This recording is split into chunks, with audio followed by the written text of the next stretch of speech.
Congress RLP campus में नहीं होनी चाहिए, बाहर हो।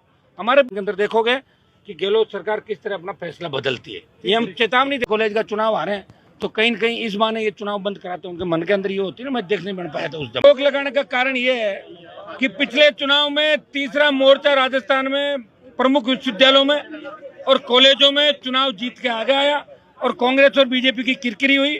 दोनों ने मिलीभगत करके छात्र संघ चुनाव पर रोक लगाई है। पहले भी समय समय पर छात्र संघ चुनाव को रोकने का प्रयास किया, युवा शक्ति को दबाने का प्रयास किया।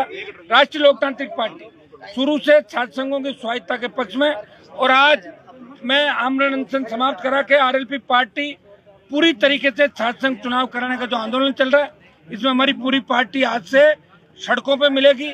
बड़ा आंदोलन हम करेंगे छात्र संघ चुनाव को लेके। और मैं अन्य पार्टियों के नेताओं से भी अपील करूंगा जो लंबी डींगे हाँकते हैं, जो विश्वविद्यालय के अध्यक्ष भी रहे हुए, जो एमएलए मंत्री है, उनका भी जमीर जागे और ये चुनाव करवाए। गहलोत सरकार घोषणा करे चुनाव की, नहीं तो नौजवान गहलोत सरकार की ईंट से ईंट बजा देगा। ये तो रिपीट करने की बात कर रहे हैं, कहीं पता भी नहीं लगेगा कि कांग्रेस पार्टी कहाँ गई। बूथ पे एजेंट नहीं मिलेंगे राजस्थान के अंदर। वसुंधरा जी तो बहुत समय से मैंने गायब कर दिया था ना उनको पहले से, तो गायब है पहले से ही। अब तो वसुंधरा को अगर आगे भी ले आए तो आप ये बताएं, बीजेपी तो भ्रष्टाचार के खिलाफ चुनाव लड़ने की बात करे, अगर मैडम को आगे ले आएंगे तो पूरे भ्रष्टाचार की पूरी पोटली खुल जाएगी। फिर कैसे उसको रख सकते हैं बताएं। ये मेरे छोटे भाई हैं सारे। देखिए, मेरा खुद का कोई संगठन नहीं है। अगर मेरा संगठन आरएलपी का स्टूडेंट विंग होती तो मैं भी चुनाव लड़ा था। ये मेरे ही भाई हैं सारे। देखो, इसमें एनएसयूआई, एबीपी और ये नहीं है। हम सबका मकसद एक छात्र संघ चुनाव करो। मैं तो इस बात की हमेशा हिमाकत करता था कि कैंपस में पॉलिटिकल पार्टियों के इंटरफेरेंस बंद होना चाहिए।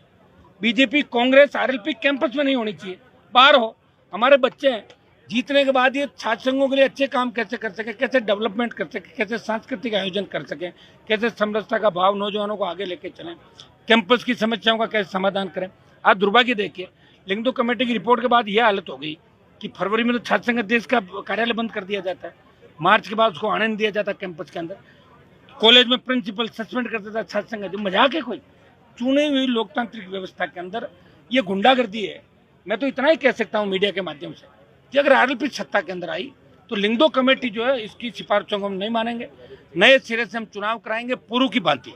जैसे अगर कोई एक बार हार जाता है तो दोबारा चुनाव लड़ पाए। हाँ, अगर कुछ इसमें अच्छे पॉइंट होंगे, जैसे क्रिमिनल। आप क्रिमिनल किसको कहते हो? अगर कोई रास्ता रोक रहा है, उसमें केस दर्ज किया, वो अपराधी नहीं है, वो छात्रहितों के लिए लड़ रहा है। हमारे भी मुकदमे दर्ज हुए छात्रहितों जनित पर लड़ते हुए, सजा भी हुई। वो क्रिमिनल नहीं होता। क्रिमिनल वो होता है जो एक से अधिक बार दूसरी घटनाओं में लिप्त होता है, जो आतन होता है। आप बच्चों को आतन मान रहे हो, ये कौन सी लिंगदो कमेटी भाई? और ये दुर्भाग्य है कि कांग्रेस बीजेपी इस तरह का बार बार करी। बीजेपी की सरकार में भी चुनाव बंद हुए, कांग्रेस बार बार बंद करी। मैं तो आरोप लगाना चाहता हूँ कि मुख्यमंत्री खुद यूनिवर्सिटी कॉलेज का चुनाव आ रहे हैं तो कहीं न कहीं इस बहाने ये चुनाव बंद कराते हैं। उनके मन के अंदर ये होती है ना, मैं देख नहीं बन पाया था उस जमाने के अंदर। सीएम तो रह गया, चुनाव बंद कर दो। तो चुनाव बंद करने से रिपीटेशन की बात तो खत्म ही होगी कांग्रेस पार्टी की, और बीजेपी का जो चेहरा वो भी सामने आ गया। बीजेपी के नेताओं का ट्वीट जब आता है, जब मैं ट्वीट करता हूं कि चुनाव कराओ, तब बीजेपी के नेता आधे घंटे बाद ट्वीट करते हैं चुनाव होने चाहिए। मैं भारतीय जनता पार्टी के लोगों से भी कहना चाहूंगा कि जिस तरह विधानसभा में बीजेपी आरएलपी मिलकर सरकार के खिलाफ लड़ती है, तो यहाँ आइए ना आप सड़क पे चुनाव कराने के लिए। कांग्रेस के खिलाफ मोर्चा खोलो आप लोग, कौन मना कर रहा है आपको लोग? लेकिन दुर्भाग्य इस बात का है कि हर जगह राजनीति हावी है। हनुमान बेनीवाल और उसकी पार्टी सिर्फ छात्र संघ चुनाव कराना चाहती है। और मैं आपको विश्वास दिलाता हूँ कि हमें आवश्यकता पड़ी तो राजधानी को घेरेंगे। 2 लाख जवानों की रैली भी आवश्यकता पड़ी तो जयपुर में करेंगे। कल से ही हमारे कार्यक्रम चालू हो जाएंगे राजस्थान के अंदर। नौजवान निकल पड़ेंगे शांतिपूर्वक तरीके से, लॉ एंड ऑर्डर नहीं बिगड़े इसका भी ध्यान रखेंगे। पुलिस का जो हस्तक्षेप कैंपस के अंदर हो रहा है, ये दुर्भाग्य। मुख्य द्वार के बाहर सभा नहीं करने देना, इससे बड़ा क्या लोकतंत्र की गला घोंट के जो हत्या यहाँ की गई है। मैंने कमिश्नर से बात भी की है, जिन बच्चों को पकड़ा है उनको छोड़ें। आमरण अनशन मेरी अपील पे बच्चों ने समाप्त किया, इसके लिए मैं उनको धन्यवाद देता हूँ।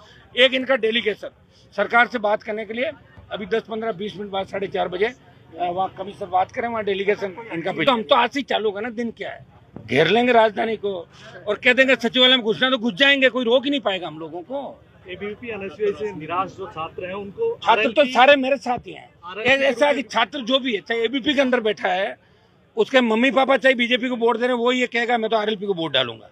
जवान तो राष्ट्रीय लोकतांत्रिक पार्टी पहली पसंद है जवानों की राजस्थान में। आज छात्रों से ज्यादा यूनिवर्सिटी कैंपस में इसलिए है कि हमारे जो लीडर हैं वो ये नहीं चाहते कि छात्र नेता मजबूत हो, छात्र संघ मजबूत हो। कैंपस में बार बार जो कैंपस की स्वायत्तता को खत्म करने का काम किया जा रहा है, ये ठीक नहीं। हम इस बात के विरोध करते हैं हमेशा। छात्र संघ मजबूत हो, कैंपस में पुलिस का इंटरफेरेंस बंद हो। हर समय पुलिस का, मुझे बताइए, गर्ल्स हॉस्टलों के आसपास भी पुलिस मंडराती है। क्या लेना देना पुलिस का, वहाँ बताएं मुझे। ठीक है। आज ये कमिश्नर से बात भी हमने कर ली, राज्यपाल से भी मिलेंगे। आप आने वाले 2, 5, 7, 10 दिन के अंदर देखोगे कि गहलोत सरकार किस तरह अपना फैसला बदलती है। ये हम चेतावनी देते हैं कि अगर फैसला नहीं बदला तो बूथों पे कांग्रेस